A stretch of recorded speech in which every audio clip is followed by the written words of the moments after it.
Eu sou aluna do segundo período Letras e Literatura, consórcio CEDERJ, e preparei uma revisão para a AP1 de Literatura Brasileira 1.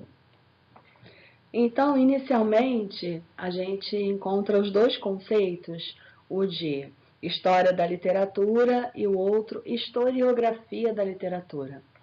Então, é como se História da Literatura se debruçasse sobre a literatura como um fenômeno e fizesse a biografia da literatura, ou seja, como ela nasceu, como ela se desenvolveu, quais foram os períodos ou estilos de época, quais os determinantes históricos, sociais, culturais que influenciaram a literatura e fizeram com que ela fosse o que ela foi, né, até hoje. Então, todo o conjunto de obras, autores que foram desenvolvidos no Brasil fazem parte da história da literatura. Então, deixa eu ver se tem mais alguma coisa. Sim, apresenta as origens e o desenvolvimento da literatura nacional. E aí foi o que eu já falei, né? Agora vamos para a historiografia. Na historiografia, você já tem que ter a história da literatura. E aí você faz um estudo acerca da história da literatura, sendo que voltado para uma visão mais crítica, reflexiva, como que essas obras, né, a historiografia ela se dedica mais ao estudo das obras literárias, como que aquele autor foi influenciado na produção da obra, e aí eles estudam também autores estrangeiros e autores brasileiros que poderiam contribuir criticamente e teoricamente sobre o tema literatura. Então, na verdade, a historiografia é um conjunto de obras, posso até dizer que são obras literárias, que são voltadas para o estudo das obras, autores e estilos literários. Deu para entender, gente? Então, lendo mais algumas frases aqui para a gente memorizar. Corpo de obras consagradas ao estudo do fenômeno literatura brasileira. Lançar um olhar crítico sobre determinado autor ou um grupo de autores com base em uma fundamentação teórica. Então, nessa hora a gente vai começar a ver que cada crítico, quando a gente fala em historiografia, a gente vai se debruçar nos estudos dos críticos e não propriamente na obra literária em si, né? Então, eles têm por base um pano de fundo teórico e eles também têm os seus conceitos e os seus preconceitos, porque são pessoas como a gente, né? Que viveram, de certa forma, ou contemporaneamente aos autores, ou até mesmo bem depois, né, desses autores. Nós temos críticos atuais que falam do período colonial da literatura brasileira, enquanto que outros críticos nem consideram o período colonial como fazendo parte da literatura brasileira, justamente por acharem que havia ali muito mais influência de Portugal do que propriamente do Brasil. Então a gente vai ver que os próprios críticos eles divergem entre si, não só teoricamente, mas até pessoalmente mesmo. A gente vai ver dois críticos que antes eram amigos e depois tiveram vários embates teóricos, discordâncias e divergiram. No início eles pensavam parecido, depois eles divergiram, que foram Silvio Romero e Veríssimo, né? Então a gente vai estudar isso no próximo slide.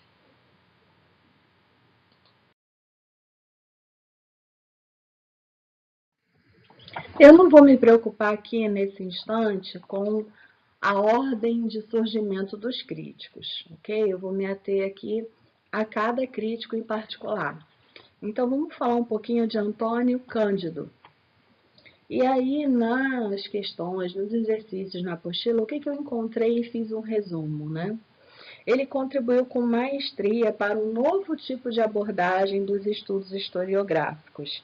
Ou seja, ele conseguiu fazer uma fusão né? Enquanto alguns críticos viam apenas a questão estética das belas artes na obra, Antônio Cândido ele conseguiu juntar isso, né, essa visão estética da obra, com a visão histórico-cultural, que também outros críticos só viam esta ótica, né, histórico-cultural.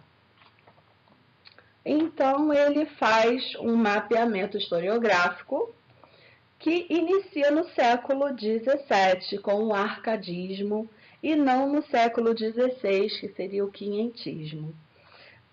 Por que ele faz isso, né? Porque ele acredita que foi a partir do arcadismo que nasceu a literatura nacional.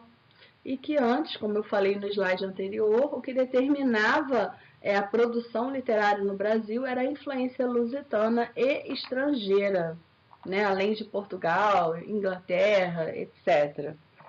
Bom, é Antônio Cândido que faz uma consideração a respeito de duas formas, né, de pensar a literatura.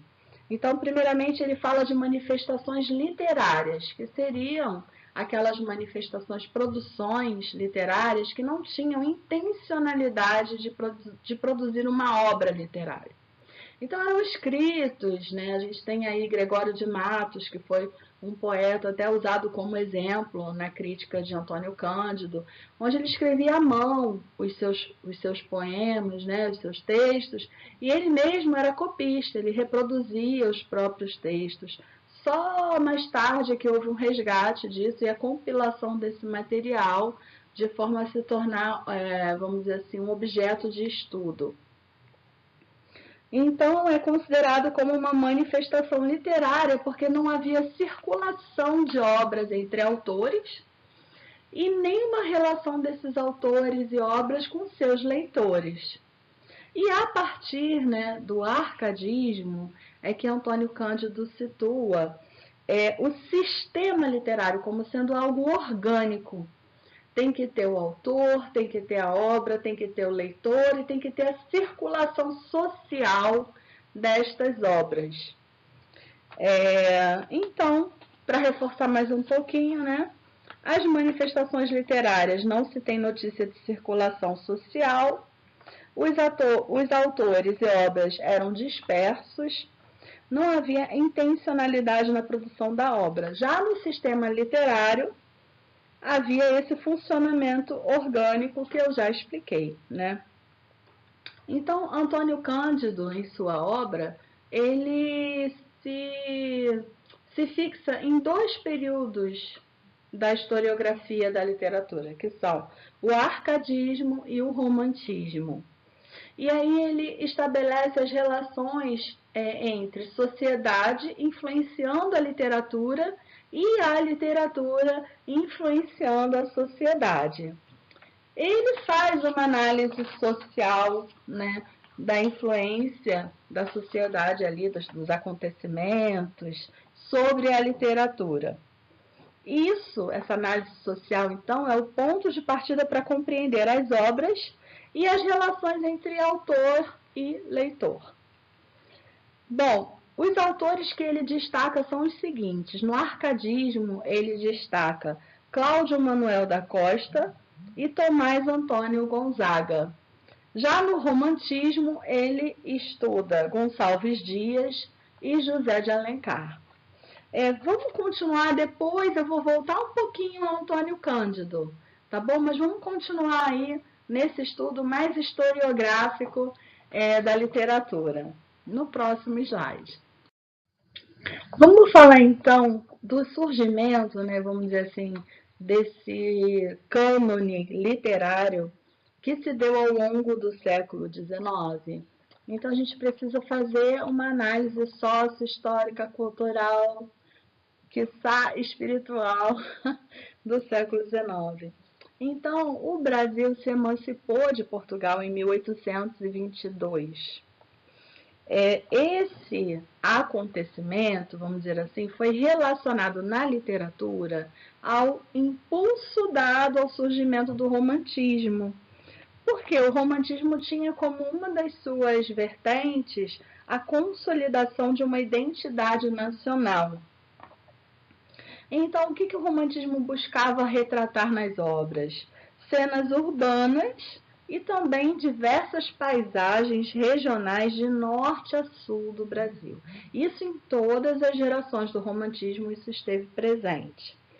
Vamos lá, vamos falar primeiro aqui do índio, né? O índio, no romantismo, foi considerado assim o herói fundador, né? O legítimo filho da terra. Os poetas e escritores românticos foram buscar referências no período medieval, diferente do período do classicismo, que era o herói grego, aquele herói aristocrata, nobre. Aqui a gente vê um herói filho da terra Brasil, o índio, que é idealizado nas obras. Não é bem aquele índio, né? É um índio idealizado. Bom, uma coisa interessante, né? No início, apesar de querer compreender e expressar o país, mesmo assim, o romantismo sofria muitas interferências estrangeiras. Vide Lord Byron, que a gente estudou lá em teoria da literatura, né? Então, quais os autores que se destacam nessa época e que são, vamos dizer, alvo, né, da historiografia? Gonçalves Dias na poesia e José de Alencar na prosa. E ambos passaram por essa fase indianista. Forjaram o índio como protótipo do herói nacional. Bom, as dificuldades, continuando a falar do século XIX e as relações ali históricos, sociais, culturais com a literatura. Dificuldades sociais e políticas do colonialismo deviam ser superadas, porque ficou, né, aquela marca, né, do Brasil explorado, né? Então, o que nós herdamos do período colonial e que precisava ser superado foi o latifúndio, o escravismo e a economia de exportação. Então, os primeiros autores românticos, eles buscavam harmonizar esse status quo, né, do mundo externo, trazendo um pouco de, vamos dizer assim, sentimentalidades, meiguice e até mesmo morbidez, né? Meio que seria, vamos dizer assim, uma fuga da realidade. Bom, agora no próximo slide a gente vai falar um pouquinho de Silvio Romero. Vamos lá? Silvio Romero e José Veríssimo. A gente começa falando dos dois porque foram responsáveis por inaugurar uma fase mais madura e consistente da historiografia. Vamos então começar por Silvio Romero, depois a gente fala de José Veríssimo. Bom, Silvio Romero, ele colocou a literatura como objeto do método científico da época, que levava em conta várias disciplinas, como, por exemplo, o positivismo, o racionalismo, o naturalismo, o determinismo, ou seja, as coisas eram determinadas, por exemplo, biologicamente, né? Muitas vezes ele chegava a considerar que o autor era uma marionete dos seus determinismos biológicos, e por isso ele produzia a obra daquela forma e não de outra. Bom, Silvio Romero ele não era, né, adepto, nem admirava o romantismo, porque ele dizia que o romantismo idealizava a realidade, tinha muito sentimentalismo, e ele era um grande defensor do nacionalismo literário. Ele buscava, né, o abrasileiramento, ou seja, tirar de cena os meros repetidores da literatura portuguesa. Então, quando ele lia as obras produzidas, ele já descartava aquelas que ele considerava que eram autores que estavam apenas repetindo as fórmulas da literatura portuguesa. Ao mesmo tempo, ele incentivava que a literatura nacional viajasse pelo mundo. Ele foi aquele cara, né, que quebrou a falta de método na historiografia. Então, ele introduziu um método. Isso, na época dele, de Silvio Romero, foi assim, estar muito à frente do seu tempo, né? Pegar um objeto tão assim, vamos dizer, abstrato como a literatura e submetê-lo ao rigor do método científico que era usado para fazer ciências que a gente, vou usar aqui uma palavra, né, hard, né? Ciências pesadas, ciências duras, com conhecimentos que exigiam testes laboratoriais, que exigiam comprovação científica, fórmulas. Então, como pegar a literatura, que por alguns críticos ela é tratada como bela arte, né? Como algo assim da essência, da subjetividade, transformar isso num objeto científico. Então, Silvio Romero ele fez isso. Naquela época ele foi um cara, né? Hoje, os críticos atuais criticam muito Silvio Romero, chamam, inclusive, chamam-no de reducionista. Ou seja, ele estudou tudo menos literatura, é o que se diz hoje, né? Talvez isso seja um pouco de anacronismo, porque realmente ele foi um divisor de águas ali, né? Ele introduziu o método de estudo da historiografia. Pode ser que ele tenha se apegado demais às disciplinas, à interdisciplinaridade, ao cientificismo. Isso, inclusive, nas questões de prova, né? É perguntado sobre isso, qual foi o aspecto positivo, negativo de Silvio Romero. Então, a gente já está falando, né? E aí ele é considerado, apesar das críticas atuais, como o fundador da moderna crítica literária.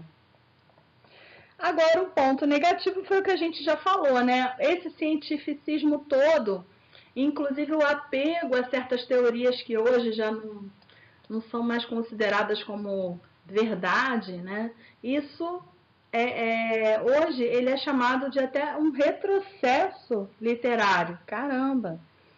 Mas, na época dele, como eu falei, né, foi fundamental essa visão. Houve também, né, através de Silvio Romero, deixa eu ver se eu falei certo, Silvio Romero, o resgate de obras e autores que estavam assim relegados ao esquecimento. É o caso de Sousândrade, né, que é um poeta maranhense, e a obra desse poeta só foi ter prestígio 60 anos depois da morte dele, né? Isso aí, gente, mostra como a volubilidade ideológica, né, acontece. Ou seja, às vezes, na época em que o cara produziu aquele material, ele foi criticado, ele foi, sei lá, ele foi mal visto, né? Assim como Machado de Assis. A maioria dos críticos não entenderam a inovação daquilo que Machado de Assis trouxe, que era pura estética, pura arte, né? Depois a gente vai ver, teve um crítico que enxergou isso, se eu não me engano foi Antônio Cândido, que percebeu isso, mas se não foi, depois eu me corrijo. Mas a maioria ficou ali, meio que estupefato, olhando a obra de Machado de Assis, que era algo assim totalmente sem referências anteriores, e ficaram perdidos. O que é isso, né? Do que se trata? Enfim, e hoje a gente vê que Machado de Assis é uma unanimidade na crítica, né? Ele é, assim, considerado um dos maiores escritores da literatura nacional. Então, gente, a literatura como um fenômeno autônomo, a gente vai ver depois que tem um crítico, né? Se eu não me engano, é José Veríssimo, que ele tem essa visão, né? Ao mesmo tempo que ele considera a autora como um fenômeno autônomo, ele também estuda que a literatura é determinada por fatores externos. A gente vai ver isso daqui a pouco, né? E essa visão foge à interdisciplinaridade de Silvio Romero. Por último, para a gente encerrar aqui esse slide, né, falando sobre literariedade, que é um fator que o crítico deve ter um sensor, né, um radar, ou seja, ele deve identificar no texto, né, um discurso único que só deve haver se o texto for literário. Então, quando o professor nos pede uma análise historiográfica, né, de um determinado texto, caiu isso até na AD1, um texto de Marina Colasanti, o que ele está pedindo para a gente? Esse faro, essa percepção da literariedade, né?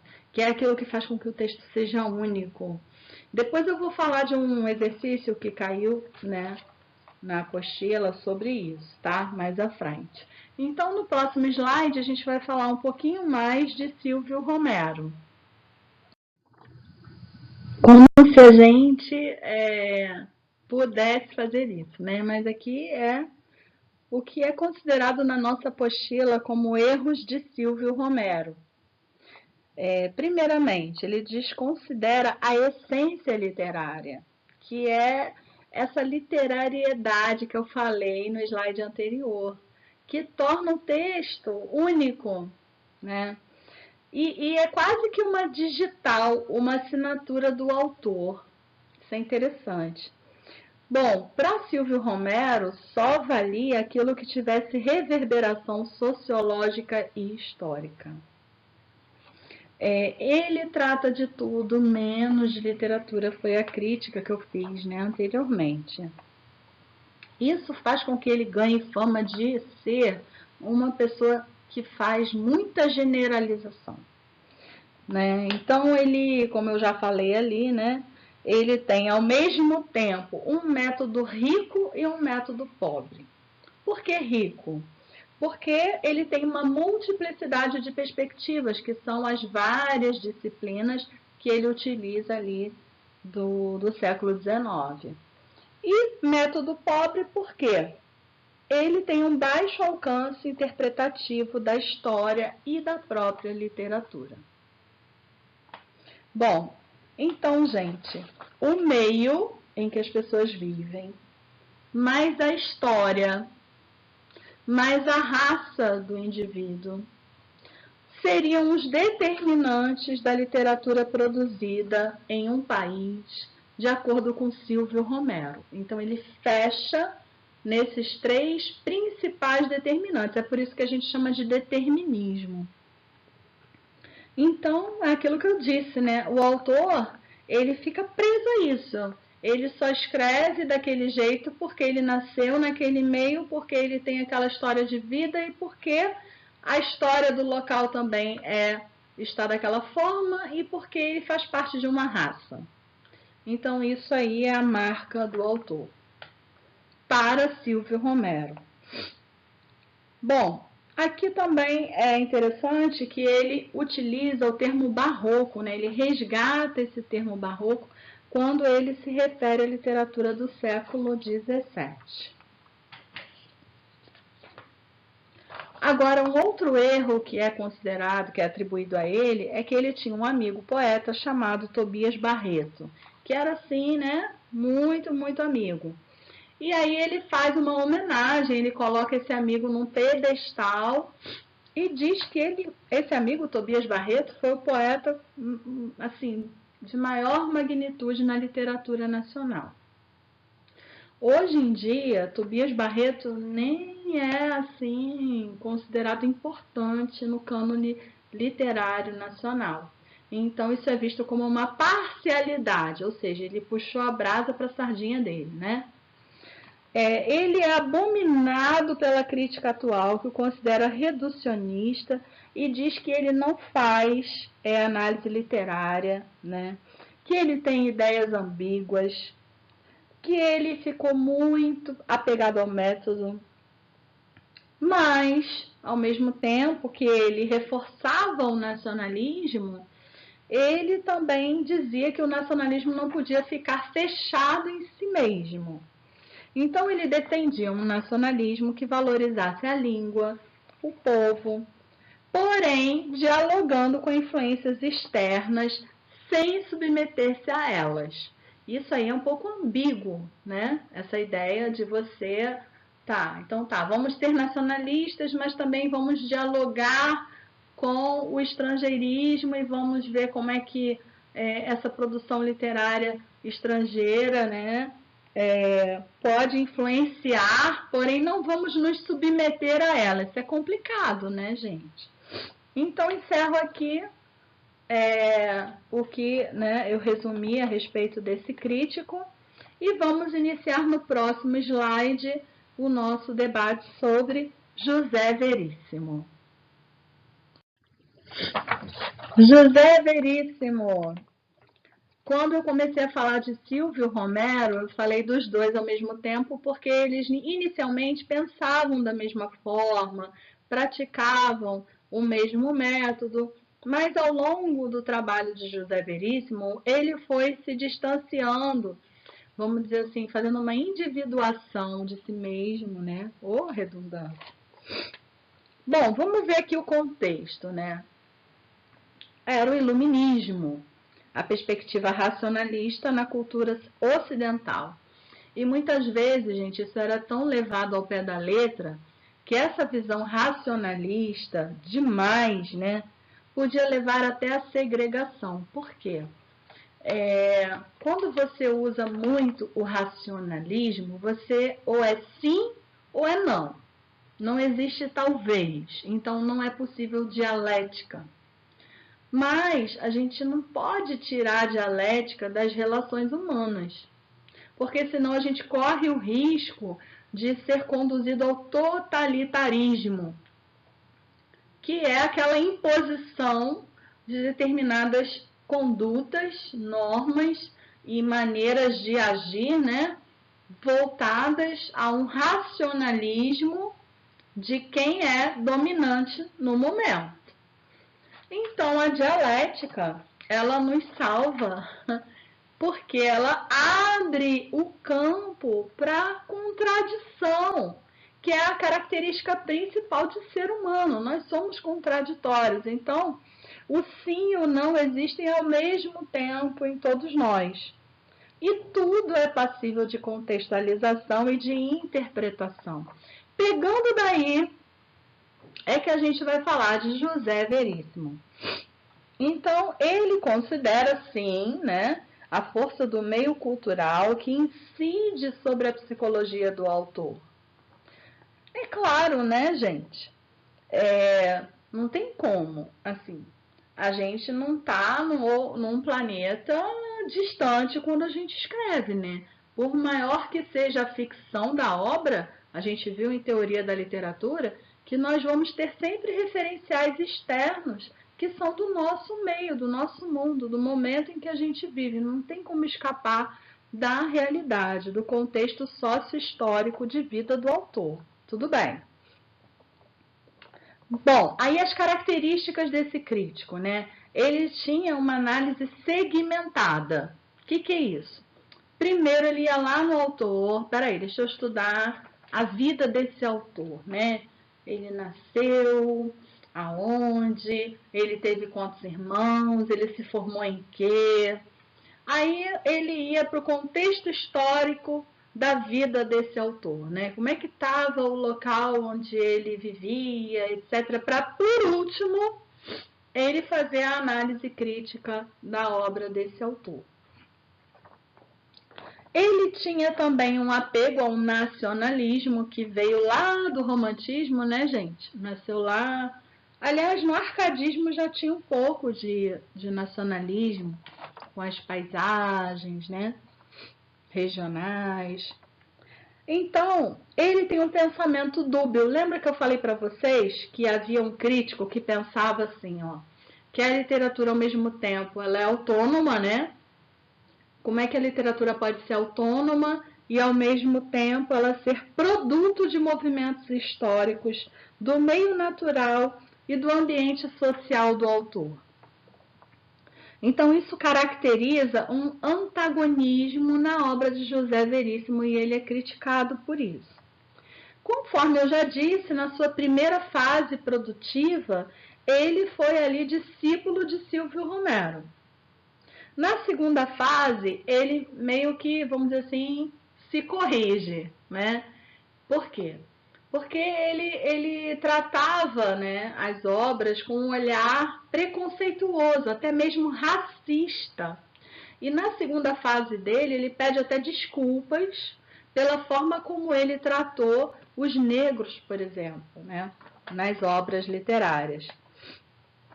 Então ele nega o racismo. E na terceira fase, gente, ele rompe com, entre aspas, não existe uma ruptura total, tá? Isso também é uma coisa que é dita na apostila. Mas ele se afasta, vamos dizer assim, daquela tendência cientificista de Silvio Romero. Aí começam as discussões e divergências, né, entre os autores. Então, mesmo ele se afastando do cientificismo, ele nunca libertou-se completamente das amarras do determinismo. Então, o determinismo biológico, o determinismo histórico, o determinismo de raça, aquela história toda de Silvio Romero, né, fica um pouco ali, né, em José Veríssimo. Mas o que é interessante, que eu também já falei em algum momento aí, na época ali, né, do trabalho de José Veríssimo, ele foi um dos críticos, né, que realmente reconheceu a genialidade da obra de Machado de Assis, que é considerado uma agulha no palheiro, né, como o nosso professor coloca lá na apostila. Machado de Assis como uma agulha no palheiro, ou seja, algo totalmente inovador, né, para aquela época e desafiador para os críticos, né? Bom, no próximo slide a gente vai falar de Sodré. Vamos lá? Então, gente, Nelson Werneck Sodré, ou simplesmente Sodré, como a gente vê algumas vezes citado, quais eram as referências desse crítico para sua historiografia? A doutrina marxista e a economia do país no tempo em que ele produziu a sua obra, né? O interessante desse crítico é que ele não se achava. O que é isso? Ele considerava que tudo que ele estava produzindo eram rascunhos. Então ele estava sempre muito aberto ao diálogo.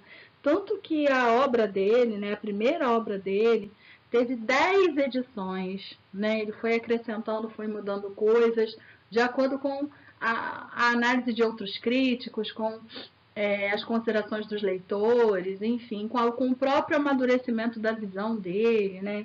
Isso é muito bacana. Isso faz com que ele seja considerado um crítico que reconhece a transitoriedade do conhecimento. Ele também faz vínculos históricos entre a literatura e a sociedade, gente. Isso daí, praticamente todos eles fazem isso, né? Então, ele leva em consideração contingências sociais, políticas e econômicas, que são contingências externas à obra do autor.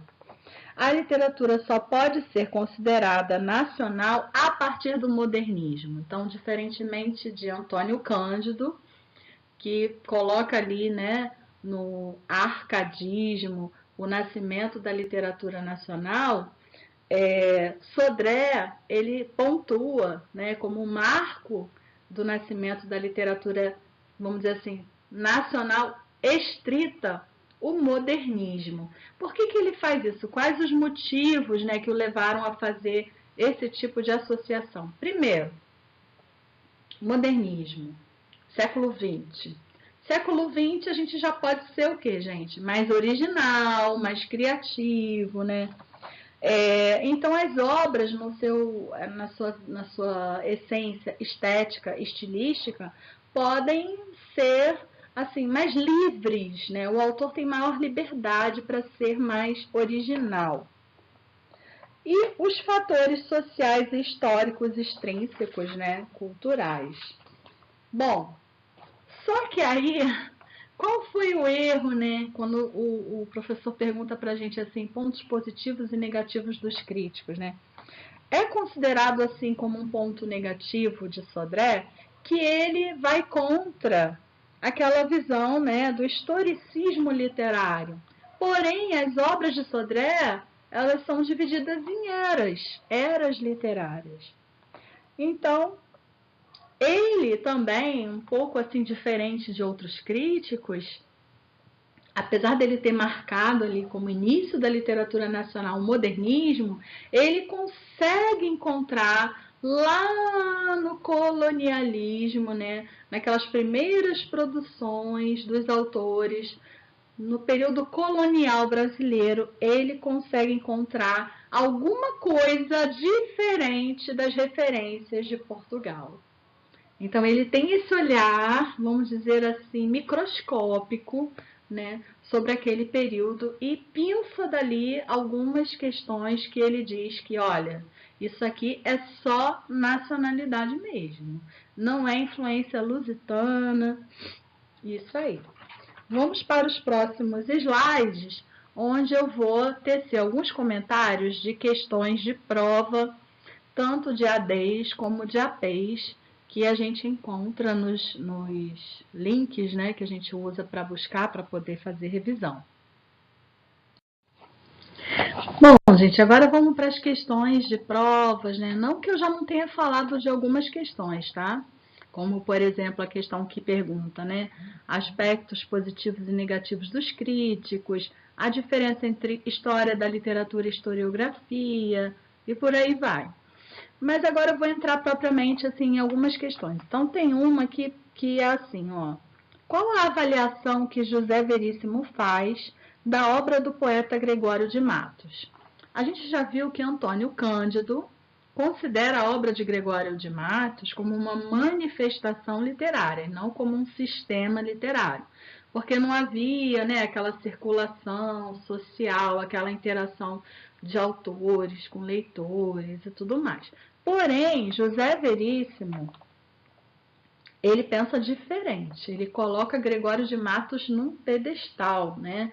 Ele diz assim, ó, do grupo baiano, o mais conhecido, o mais interessante e curioso, o mais distinto é Gregório de Matos, um poeta burlesco, picaresco e até chulo, porque ele era muito satírico.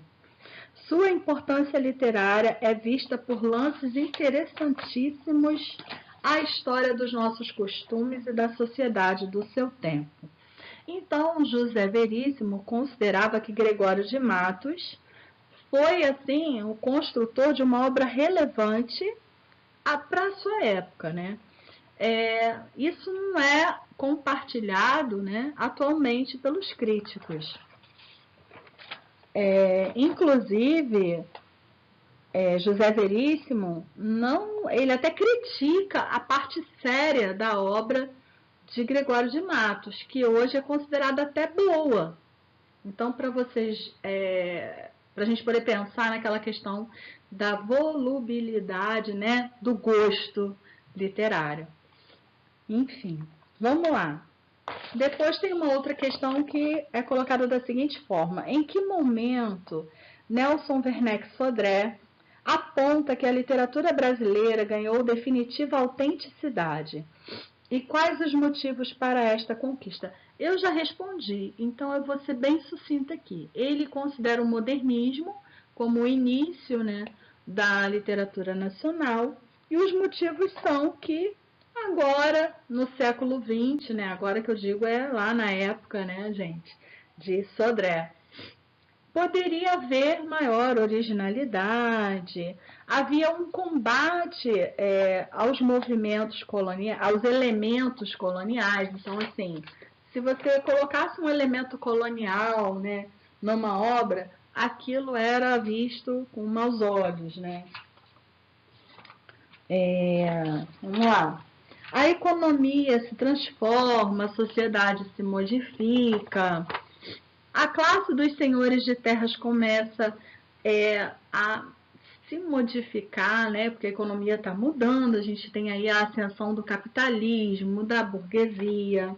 Essa acumulação capitalista influencia no mercado interno, e aí as obras se desprendem finalmente, né? É como se fosse assim, corta o cordão umbilical com os modelos portugueses, que são europeus, e passam a tematizar a terra e o homem em seu meio natural e brutal.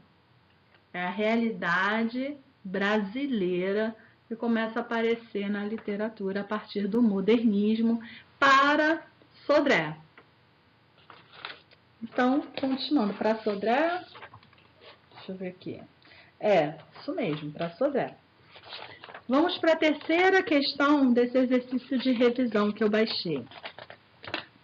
Em que consistiu a contribuição dos autores românticos para a formação do cânone literário brasileiro e para a construção de uma identidade nacional? Então, a gente também já falou bastante disso, vamos aqui dar uma resumida em tópicos. Os gêneros literários a partir do romantismo ganharam autonomia e consistência, então a gente vê ali a poesia, o romance, a prosa.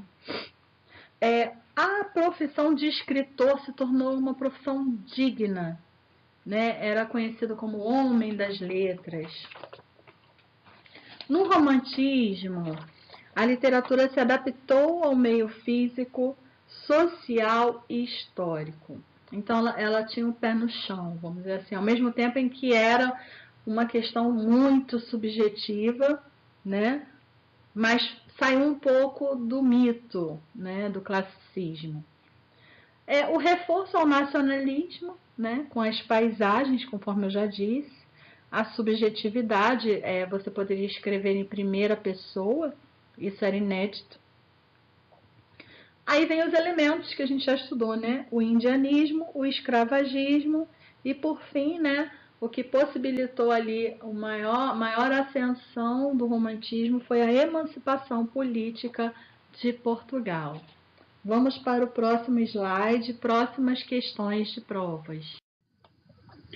Em uma avaliação, o professor apresenta um trecho de Memórias de um Sargento de Milícias, de Manuel Antônio de Almeida, e posteriormente ele apresenta um trecho de Iracema.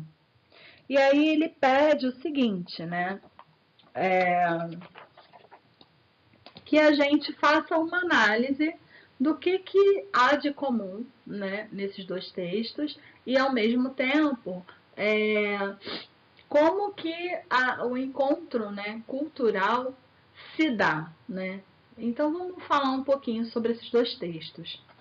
Em Memórias de um Sargento de Milícias, Manuel Antônio de Almeida descreve, em algum momento lá, as procissões que aconteciam na Bahia, procissões religiosas, e que eram assim um grande acontecimento social. E em uma das procissões havia, logo assim, vamos dizer, na comissão de frente da procissão, uma procissão religiosa, né, um grupo de baianas que ele descreve como mulheres assim com poucas vestes, né, muito enfeitadas, com os pés à mostra, os calcanhares à mostra e tal. Então, assim, ele começa a mostrar, né, gente, o negro, assim, o destaque do negro e o sincronismo religioso. Era uma procissão católica e, ao mesmo tempo, havia uma mescla com as religiões de matriz africana. Então, isso aí é o amálgama do tecido social brasileiro. Como que a cultura, né, europeia se encontra com a cultura africana.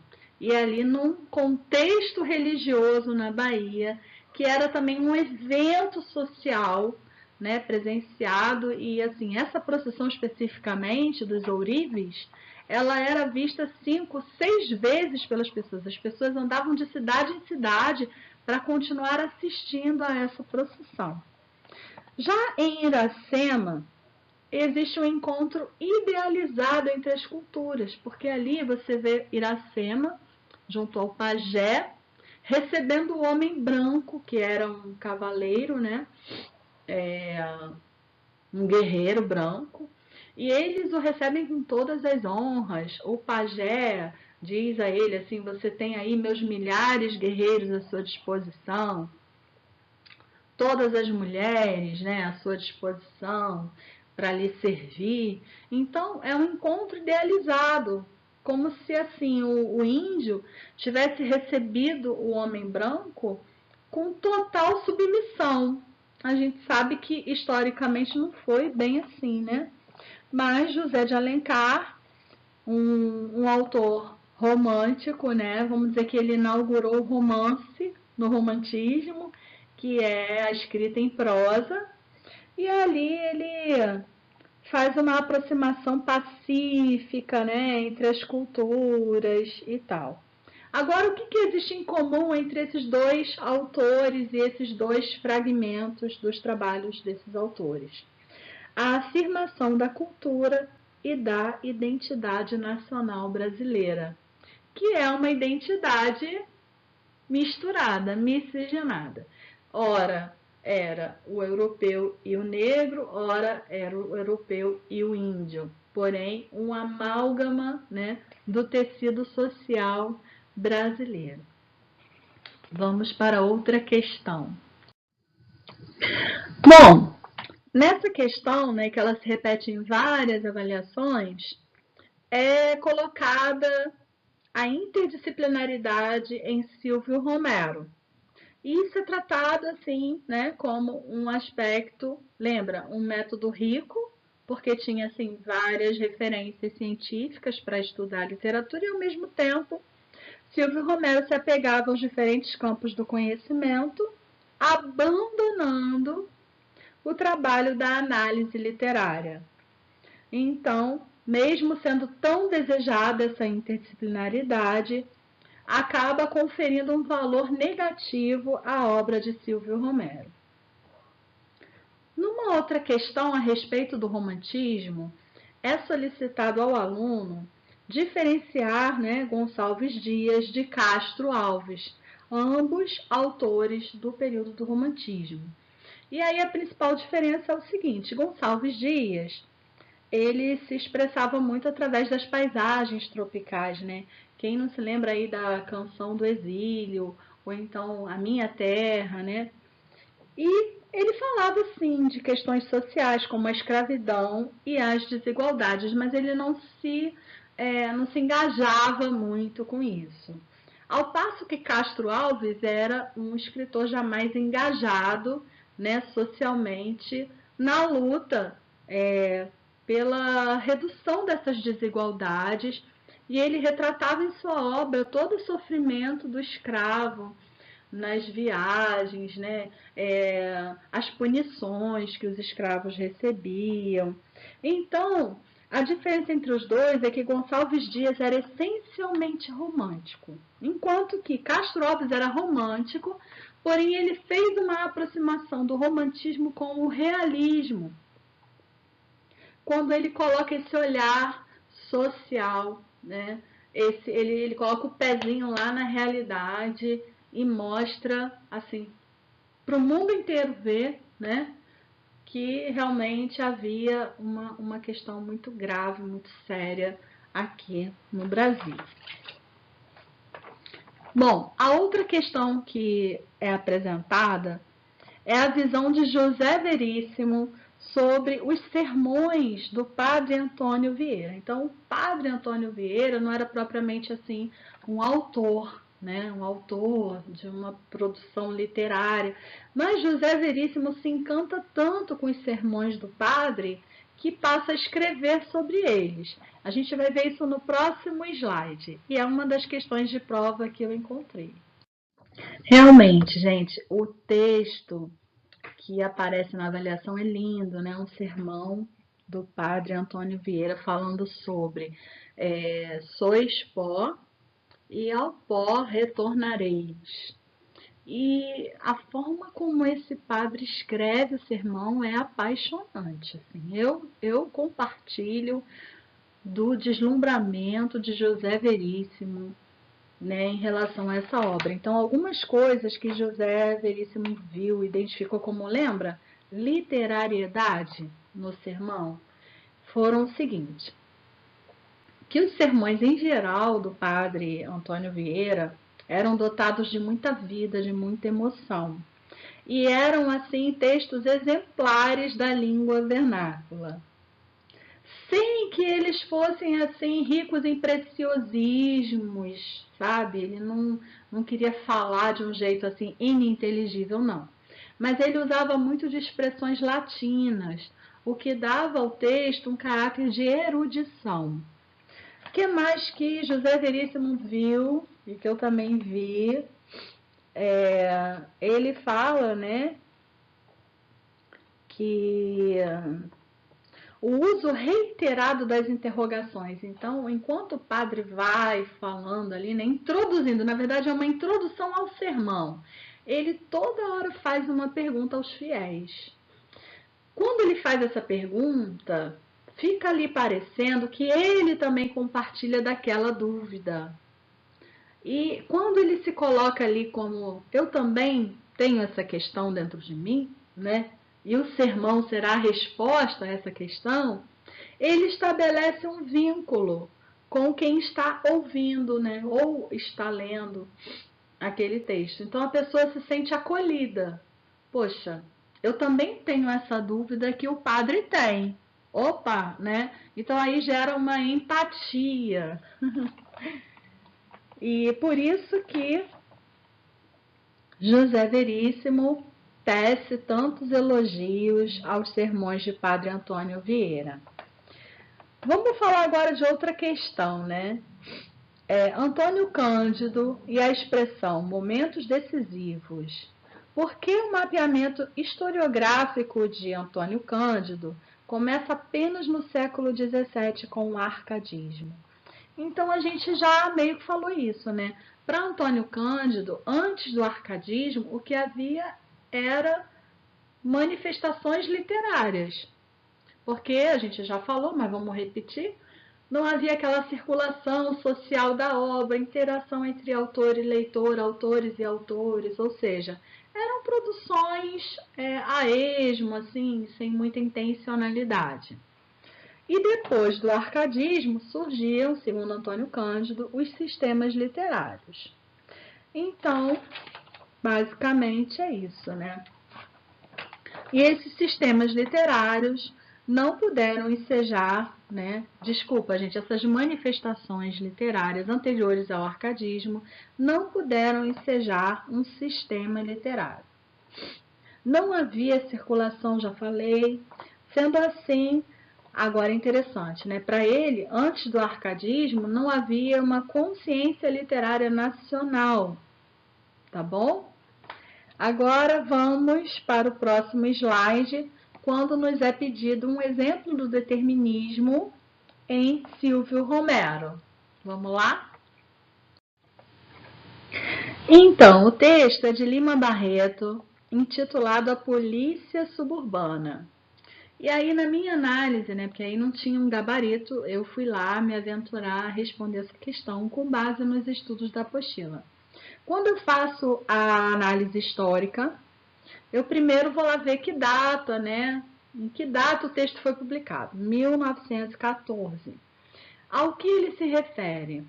A um texto que havia sido publicado em um jornal falando mal da polícia no subúrbio, dizendo que a polícia não era eficiente, que nas delegacias os policiais dormiam, né? E tal, que, enfim. E aí Lima Barreto, ele fala no texto, né, que realmente não havia essa criminalidade toda para você ter polícia ali na madrugada no subúrbio. E que o que haviam eram pequenos furtos, tipo roubo de galinhas, né? E os policiais realmente, na verdade, eles eram inúteis, segundo Lima Barreto. E o Estado não precisava intervir naquilo. Quando eu olho para o lado historiográfico, né, na minha abordagem, eu vou ali tentar farejar o que tem de poético no texto. E aí eu encontro algumas passagens, como por exemplo, soldados a sonhar, né? Quando o texto lá do jornal se refere que os policiais ficavam dormindo na delegacia, o autor fala que na verdade eram soldados a sonhar. ele também faz uma ironia, porque para ele, né, fica bem subentendido isso, o jornal estava falando de uma coisa sem necessidade, sabe? Então ele diz assim, o louvável bom senso de sempre, dos jornalistas, né? Então ele está criticando. E aí ele fala também que a vida no subúrbio era entregue aos bons sentimentos dos outros, ou seja, as pessoas não queriam fazer mal umas às outras, né? E que isso bastava, não precisava de polícia. Que todos se entendem livremente, né? E aí diz o seguinte, que se a polícia tivesse realmente que mostrar serviço, ia acabar sendo ruim. Por quê? Lima Barreto era notívago. Então ele gostava de chegar bem tarde em casa. Imagina se a polícia do nada, né, no subúrbio que não tinha para ele, não tinha necessidade de polícia, resolvesse trabalhar. Então, os boêmios, os notívagos, os pobres-diabos, conforme ele diz, né, que procuravam um cantinho para dormir na rua, seriam, na verdade, incomodados por essa polícia. E aí ele diz o seguinte, que os próprios policiais diziam que a polícia era inútil. Então, ainda bem. Ele acha isso ótimo, porque aí preserva a liberdade dele de ir e vir, de ser notívago, de ser boêmio, enfim. Essa foi a minha análise historiográfica do texto A Polícia Suburbana de Lima Barreto. Qual é a sua? Pessoal, bons estudos e até o próximo vídeo.